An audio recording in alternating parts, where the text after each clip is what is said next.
Bienvenidos. Aquí comienza Duros de Roer, el espacio para las historias de los distintos de siempre. Con ustedes, Francisco Reynoso.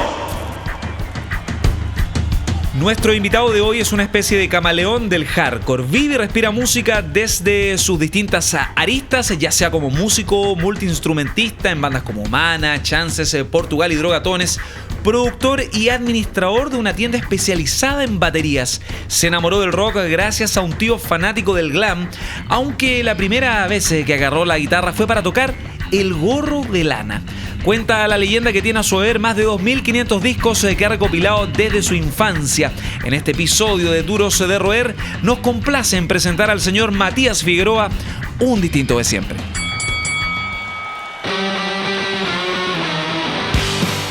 Matías, ¿qué tal, amigo? Bienvenido, te digo amigo porque nos conocemos hace por lo menos 13 años. ¿Cómo está ahí? Gracias por estar acá en Duros de Roer. Muy bien, Pancho, un gusto verlos a todos ustedes y estar acá en los Duros. Hay muchos motivos por los que la gente te sigue. Hay bandas, hay un apego con la música de una parte administrativa, artística. Las has vivido todas en los últimos 13, 14 años. Eres un tipo multitasking, un término tan odiosamente adquirido, ¿no?, en los últimos años de hiperconectividad.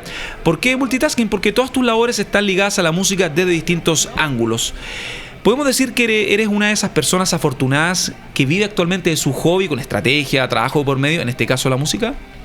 Sí, de todas maneras, creo que fue siempre el plan en mi cabeza, nunca vi ninguna otra opción para lo que iba a hacer con mi vida. Siempre he tratado de sacar todo lo que necesito en mi vida de la música, ya sea en tanto lo laboral como en lo personal, en cómo llenar mis vacíos, como sentirme más cómodo. Siempre todo gira en torno a la música, entonces soy un afortunado de poder hacer lo que me gusta y poder vivir de ello, ¿cachai? Que es algo muy difícil en este país. Esa es la culminación del objetivo, ¿no? Lo que uno idealiza desde pequeño, desde adolescente, con todas estas etapas odiosas como que la sociedad te impone, porque está el colegio, uno a temprana edad empieza como a definir a los 17, 18 años qué idealmente va a realizar en su vida. ¿Hay un punto de quiebre importante en tu vida que te defina hacia esa militancia que es el amor a la música, desde ser un melómano hasta ser un músico? No sé si un punto. Lo que pasa es que en mi vida estuvo siempre muy presente la música en el aspecto en que yo siempre quería hacer algo con ella. No me bastaba solo con escucharla. Siempre quería saber cómo se hacía algo, saber cómo se lograban los sonidos. Entonces, para mí siempre fue desde el colegio tener bandas. Es algo que nunca he dejado de hacer. Siempre he tenido más de una banda.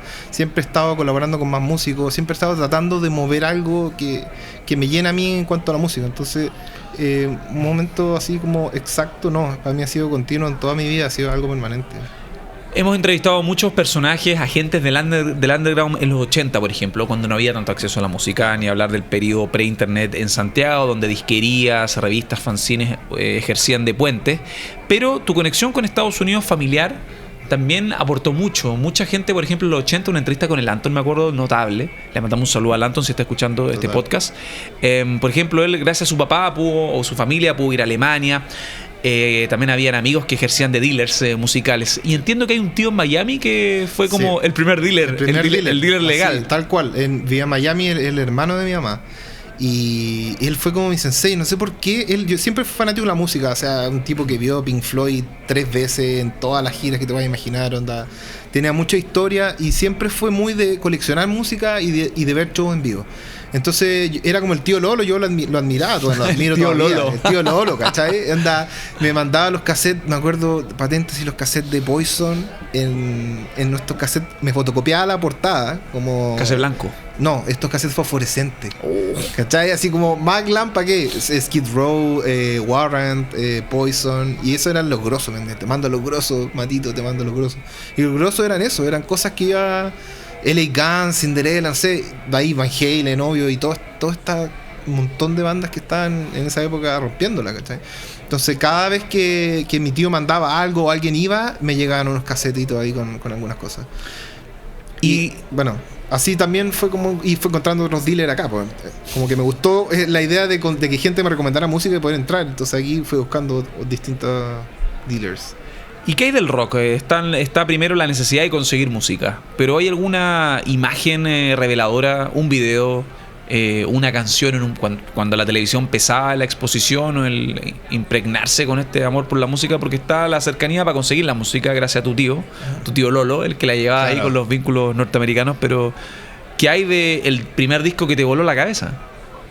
Canción, banda, artista, foto, postal. Siempre lo pienso, es difícil como volver a ese momento. Me encantaría acordarme qué fue, pero sí me acuerdo de muchos momentos que me marcaron. Por ejemplo, la primera vez que escuché Korn, era un cabro chico, me voló la cabeza, ¿cachai? La primera vez que escuché Sepultura, o Weezer o Green Day, esas 4 bandas. O sea, ADN 90. Totalmente. O sea, para mí Inútero es como una biblia. O sea, no podría hablarte una hora entera de Inútero, de la grabación, del audio, o sea, del room, de la batería, ¿cachai? Wey, así. Entonces... Y ahora en tu rol de productor autodidacta, también con estos cursos online de masterización, mezclas, cómo manejar en estudio, con el home studio, mucha gente ha hecho una carrera impresionante autodidacta sin necesidad de casas de estudio o cursos. Me imagino que también hay visto con otra perspectiva la ética de Steve Albini, que yo entiendo ahí aplicado como en las baterías sobre todo. O sea, uno de los personajes que me he dedicado a estudiar o por lo menos informarme mucho de cómo hace sonar los discos, porque lo es que un hizo, manual el tipo. Sí, lo que ha hecho con Jesus Lizard, con Slint, con toda la onda de Chicago, de Breeders, que es una weá que no para. Entonces, y es un sonido que se repite, es una fórmula que él tiene, que es una fórmula muy orgánica y cruda de grabar las baterías sobre todo, que están bien ambientales, ¿cachai? Sí, Steve Albini es lo máximo. Siempre los noventeros fue lo mío. O sea, me acuerdo las primeras veces que tocaba, como hacía que tocaba guitarra en mi pieza, era con el Blue Album de Weezer y con el Duke Green Day, con los posters pegados. Y los primeros discos que saqué en guitarra también deben haber sido ese y creo que el disco azul de 311. Como que con ese disco aprendí a afinar la guitarra en drop D, que era como finalmente lo que usé con Drogatones, con Humanes, muchas empecé a componer con esa afinación y es la que más me acomoda. Y con ese disco casi que aprendí a tocar los riffs y ese tipo de como riff grubero y noventero. Soy todo eso. Son los que mantienen encendida la llama del rock. Seguimos conversando con los duros de roer. Seguimos conversando con Matías Figueroa, amigo de la casa de varios del staff de Duros de Roer, también amigo de mucha gente ligada al underground con todas tus bandas, porque uno ve a Matías y hay una historia, incluso previo Humano, una banda que partió con un EP el 2005, un álbum el 2006, hay giras por Brasil, ya vamos a hablar sobre eso, Drogatones también a partir del Rico, un EP previo, Chances... tanto catálogo, ¿no? Hay tantos discos en tu casa, en tu propia colección, firmada por ti, y hay por lo menos una decena de álbumes que han marcado a centenares o a miles de personas en Chile y en Latinoamérica. ¿Cómo ha sido ese proceso? Transitando siempre desde la vereda de la independencia, siendo un poco distante a las miradas más corporativas, cuando los sellos grandes prácticamente no existen, no albergan un artista de pop o de trap, pero... ¿Cómo ha sido para ti vivir ese espíritu de hacer todo? Porque ahora eres un estratega, ves la factura, los discos, las ediciones como ves melómano de tus 7 pulgadas, single, lo que sea. O sea, siempre lo he hecho. O sea, siempre desde lo primero que grabamos fue todo de manera independiente. Y era yo siempre buscando ya dónde puedo hacer más barato las portadas, dónde puedo hacer los discos, dónde puedo hacer las poleras, las chapitas, ¿cachai? Entonces, pero nunca un CDR, a eso voy, siempre con un diseño. Es que yo como soy coleccionista, para mí era como una falta de respeto, no voy a venderle un disco a alguien a 5, ni a 10, ni a 7, ni a ningún precio que está copiado, ¿cachai? Como autopiratearse, ¿cachai? Como, no sé. Es como que un respeto un poco al formato y al arte que está haciendo, ¿cachai? Como... Hay una portada que haya sido un apartado, un disco en general, fuera de la grabación, de la composición, donde siempre, y doy fe, hay productores de por medio, que haya sido un total desafío para ti, como un todo. Sí, la portada del Rico, por lo menos de Drogatones, que fue hecha en Paint. ¿Cómo se llama? El señor Pino. Señor Pino. Uy, la memoria viejazo, esto fue hace como Pino. 11, 12 años. Sí. Señor Pino hizo ese arte. Él era un artista que hace, no sé si hace todavía en verdad, pero hacía ilustraciones en Paint. Y hacía unos dibujos increíbles y muy locos, que entonces nosotros como que lo vimos y fue como, esto es muy Drogatones, onda, tenemos que contactarlo y ver si nos quiere hacer el arte. Y como que lo dejamos que volara y que él hiciera algo, y claro, fue un desafío después en lo técnico, porque él no tenía experiencia en hacer packaging de discos como tú lo tienes el Chris Lesko. Con Chris hicimos todos los artes de Humana, algunos de Portugal. Diseñador chileno que está radicado en Nueva Zelanda, para la gente que no lo conoce. Un grosso. Entonces, claro, el Chris se maneja con todo su formato y todo cómo tiene que ir bien, todo trazado. Entonces, con de Drogatones fue un desafío. De hecho, hasta el día de hoy no tenemos los archivos originales, así que revisión está compleja. Cuesta el tema de los archivos, sobre todo en las reediciones. Sí. ¿Qué te pasa, por ejemplo, cuando ves el Viajar de Lucibel todo pixeleado, cuando ves las reediciones de discos chilenos? Porque los sellos, se pierden los archivos. Me duele, pero lo entiendo. Entiendo que claro, que no están. Cambia tanto la tecnología que de repente es difícil tener la sesión con los plugins activos, los originales o los negativos. Exacto. Entonces, entiendo por qué puede ser complicado, pero ahí también hay un poco más de poner un poco más la cabeza y crear algo más original. Se puede hacer una reportada, una recreación o algo más interesante, ¿cachai?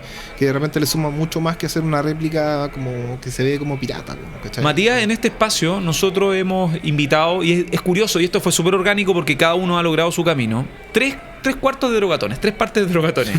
Roberto Díaz, Radía, claro, un músico de largo kilometraje. Pepe Lastarria como el productor de rock chileno actual. Exacto. Y ahora estás tú en también tu oficio multitasking, tu imagen multitasking, estratega, administrador de tiendas, productor, músico. Pero el área de la producción también es algo que tú fuiste paralelamente desarrollando con Pepe. Con Pepe tú trabajaste la coproducción de varios discos. Y me gustaría saber también cómo ha avanzado esa inquietud de plasmar de la sala de ensayo un disco, un EP, canciones, con todo lo que eso conlleva. El momento en que estos home studios también han quitado quizás como esa esencia de la banda que trata de reflejar la esencia en vivo, valga la redundancia, de su música.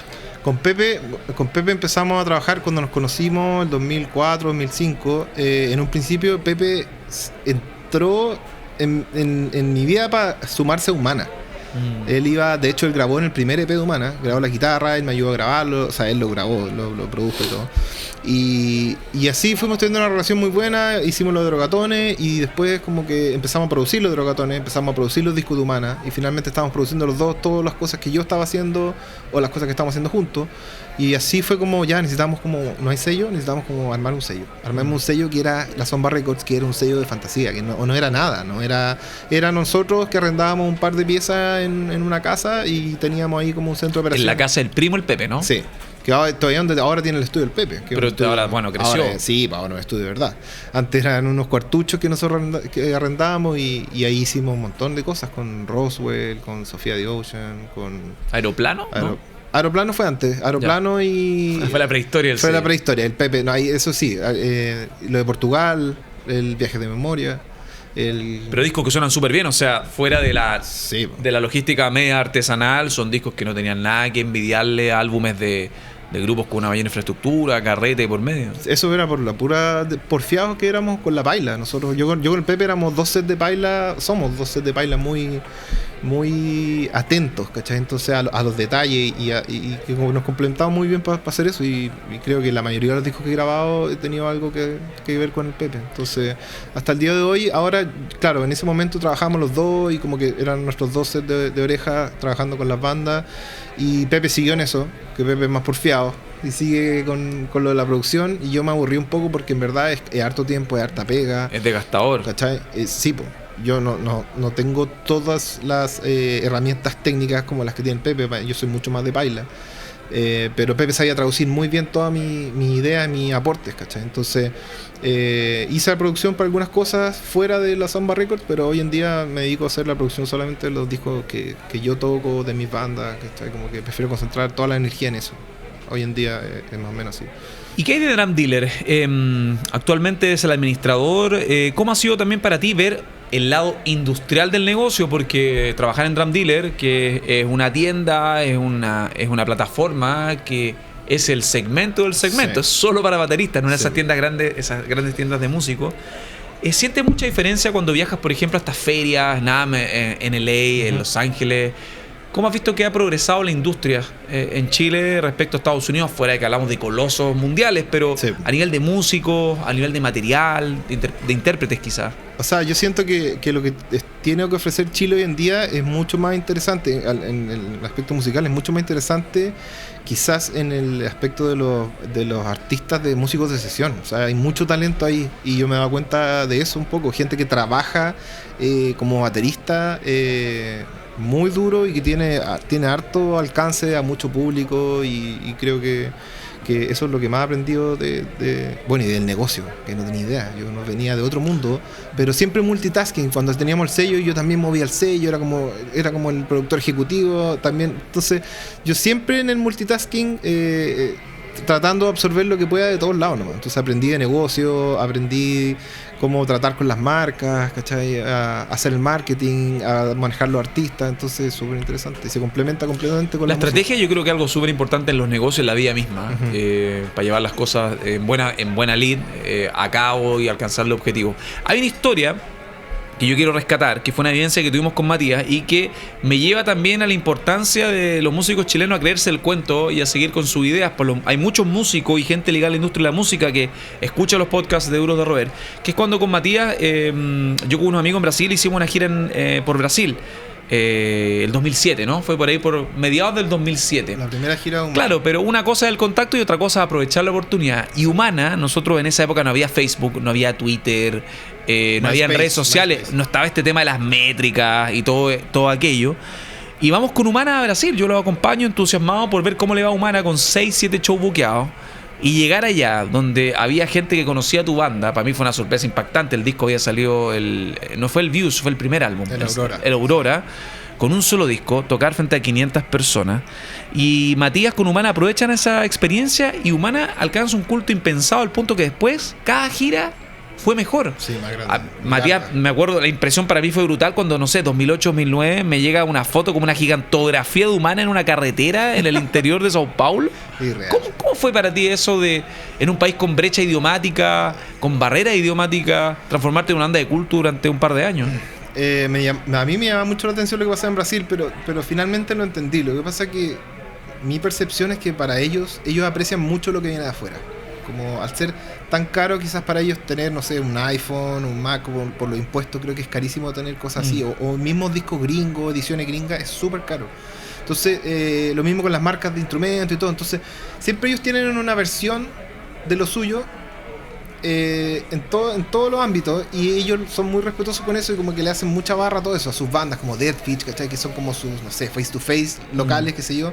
Ellos los bancan a full y están en MTV Brasil y están siempre están llenando todo. Entonces tienen mucho respeto cuando viene una banda de afuera, y para ellos como es un privilegio, onda, vamos a ver a estos gringos de afuera, ¿cachai? A ellos llaman gringos, supongo, a toda la gente que viene afuera. Y eso me llamó la atención, que iban más que nada, no siempre porque te cachaban, sino por apoyar algo que no tienen todos los días acceso a ver, una banda que viene de Chile, ¿cachai? Entonces, cada vez que íbamos iba creciendo más. Primero fueron 7 fechas, después fueron 20, después fueron 30.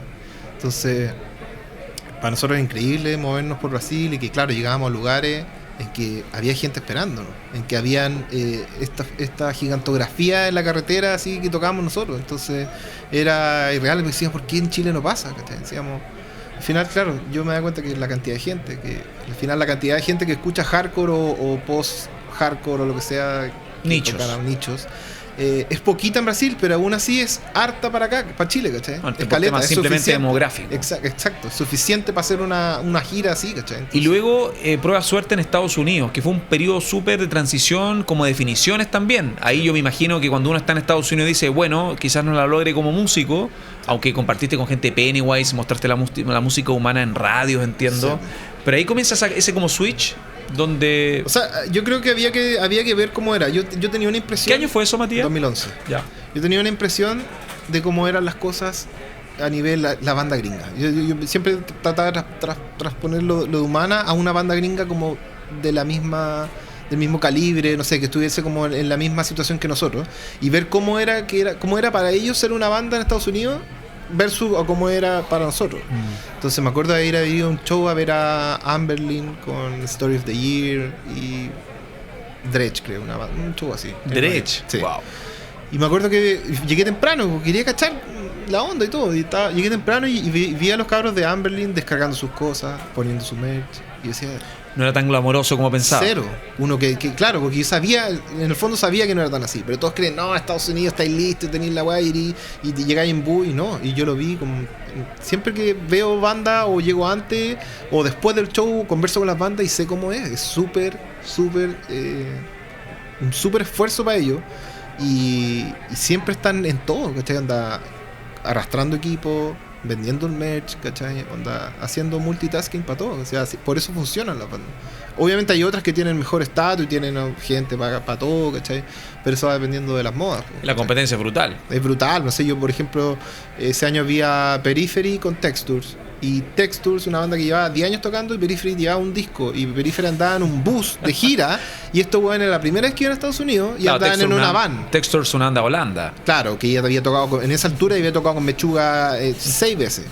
¿Cachai? Y era la primera vez que estaban en Estados Unidos, de su propio bolsillo, pagándose, ellos en una van, bajándose el show todo sudado a vender su propio merch, y vieron unos cabros chicos de Periphery en un bus cagados de la risa.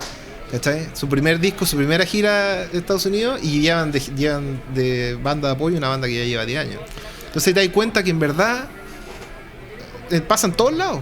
Pasan todos lados y no es como uno cree. Entonces para mí hay talento, fortuna, exacto, contacto. Exacto. Talento no es lo suficiente, la movida tampoco, entonces el país tampoco. Entonces uno dice, no, este país que no sé qué. En verdad tenéis que ser muy perseverante. El mundo de la música está pasando hace 20 años por algo muy complicado, ¿cachai? Entonces es difícil ser músico y tener una banda, sobre todo de este tipo de estilos, que son las bandas que yo hago, que no es un estilo tan mainstream. En la realidad es distinta a lo que uno cree. Entonces para mí ese periodo ya fue darme cuenta de eso. Quería estar seguro, quería quedarme tranquilo con eso, y se hicieron cosas y todo, pero tú tenés que hacer lo que podáis, donde vivís, donde te sentís cómodo, donde te sentís querido, donde tenés gente. Entonces eso pesa mucho. Es todo un tablero de opciones. Sí, totalmente. Más que un club, una familia. Sigues junto a los duros de roer. Estamos de vuelta en Duros de Roer, acá en Sonar, en el 105.3 FM. Y también, ojo, escuchen todos los episodios. Hay muchos amigos de Matías, de hecho, está Radías, compañero de banda, ex compañero de banda. Aunque Drogatones se reunió con bastante éxito en el Subterráneo, Pepe Lastarria, todo el círculo que está aportando, ¿no? Estos agentes del underground en Google, en Apple Podcasts, en Stitcher, en Spotify y por supuesto en sonarfm.cl, donde estamos escuchando por primera vez, claro, el estreno de este episodio y la primera temporada de Duros de Roer. Tu experiencia como músico, hablamos de giras por Brasil, viajes introspectivos, claro, pensantes a Estados Unidos, importantes también, pero yo creo que también donde los músicos adquieren roce fue la sala de ensayo, una reunión, lo que sea, es también abriendo shows de bandas de calibre, sí. Con Humana, con Chances, yo recuerdo por lo menos Under Oath en el Teatro Novedades. Estuviste protagonizando un lindo escenario, La Cumbre, por ahí por el 2007, puede ser. Sí. Cuando La Cumbre funcionaba. All Time Low, 4 Years Strong. Imagino que ahí también surgen buenas historias compartiendo escenario. Debe haber más de alguna historia que recuerdes de sobremanera. Sí. ¿Hay alguna así? Por quedarnos con solo una. Tengo una. Bring Me the Horizon también, que fue bizarro, porque Bring Me the Horizon es como un Linkin Park más pesado en cuanto a infraestructura de Gran Bretaña. No, y la gente nos bancó con Chance a todo dar. Fue buenísimo. Mira, tengo una historia que es buena y que le va a servir de consejo a muchas bandas, yo creo. Que fue la primera vez que vino Under Oath a Chile. Nosotros teníamos sacado, creo que el segundo disco de Humana, El Virus. Y los muchachos llegaron, nos conocimos, súper simpáticos, buena onda, la prueba de sonido, oye, qué buena onda. Y nosotros partiendo ya en la bola del sello y todo, yo como en la bola de promoción, ya le voy a regalar discos a los Under Oath. Entonces llego al camarín y le digo, oye cabros, este es nuestro nuevo disco, bla, bla. Les doy un disco a cada uno. Tocamos, ellos, oye, la raja, y se acaba el show y yo voy, se van ellos, y voy al camarín y veo todos los discos ahí. Oh. Todos los discos los habían dejado. Y yo dije, oh, estos weones, qué mala onda, dije. Después con el tiempo dije, en verdad, creo que eso es lo peor que le podía hacer a una banda que anda de gira. Imagínate, que a todos los países que van y toda la gente que les debe regalar discos. ¿Cachai? Onda, oye, esta es mi banda, mira, esta es mi banda. Claro, el tema del peso. Exacto. Entonces ahí, de temprano yo me di cuenta y dije, nunca regalarle un disco a una banda o a alguien que admiráis, porque en verdad le debe pasar todo el día, las probabilidades de que lo escuche son nulas, ¿cachai? Entonces fue como, claro, fueron buena onda, pero en verdad fueron honestos. En verdad, si iban a llevar algo para dejarlo botado, lo dejaron ahí nomás, ¿cachai? Aparte que en el 2008 quizás ya ni escuchaban discos físicos. Era como, ¿qué es un disco físico? Probablemente, y la edición era bonita y todo, pero aún así fue como aprendí al toque y dejé de perder discos, ¿cachai? Eso fue discos que ahora de Humana, por ejemplo, el primero de Drogatones son súper buscados. Sí, Power of Print, toda la onda. Entonces, como consejo, no regalen sus discos así nomás, porque muy pocas veces llega a buen puerto. Regálenselo a amigos que crean que les pueda gustar. Eso sí yo hago. A un duro de roer. Exactamente. Oye, afuera, hablando de discos, qué bueno que pones ese puente. Recuerdo también otra faceta tuya, porque estás en Drum Dealer, músico en varios proyectos, productor cuando están los estímulos, están las condiciones. Pero si uno revisa tu Instagram, ya hablamos de una obsesión nuclear por los discos. un coleccionista que ve en cada viaje un rastreo de disquería. Porque sí. Matías no es de los tipos que van con la polola a un resort, es un tipo de ciudad. Esto solo por una acuciosa investigación en el Instagram. La cuenta de Matías. No, vamos a respetar tu vida privada. Sí, todo está bien. Okay, pueden seguirme si comparto pura música. Bueno, pero efectivamente, si un disco sale el viernes y Matías no lo publica, es porque algo pasa con las importaciones. El disco está malo, algo pasa con las importaciones. Exacto. Tú me has preguntado a una disquería, ¿llegó el nuevo Smashing Pumpkins? No, llega el lunes por el tema del shipping. Y uno ve el Instagram de Matías y ahí está la edición súper compumega, limitada. Así que quiero saber cuándo comienza esta esencia, cuándo comienza este personaje, el junkie, el vinilo, el CD, el tape, porque no es solo, no es solo un formato. Sí, pues partí por el cassette. Me acuerdo de mis primeros cassettes. Me acuerdo, mi abuelo me regaló el Cleansing the Prong. Chuta. Mi abuelo. Qué gran abuelo. Creo que llegó a la fe del disco y qué le puede gustar, y creo que le mostraron un par de cassettes y eligió. Mi abuelo con suerte me regaló una camisa. No, y tenía un tenedor con un ojo clavado y dijo, ya, lo va a llevar. Entonces, por la portada, sí, ni siquiera era una lista el nieto. No. No, yo no cachaba me pongo de pie. Y yo no cachaba pronto. No, te pasaste. Ya, y después tuve el Roots de Sepultura, el Life is Peachy. El Life is Peachy me acuerdo que se lo compré al peruano copiado, grabado al cassette.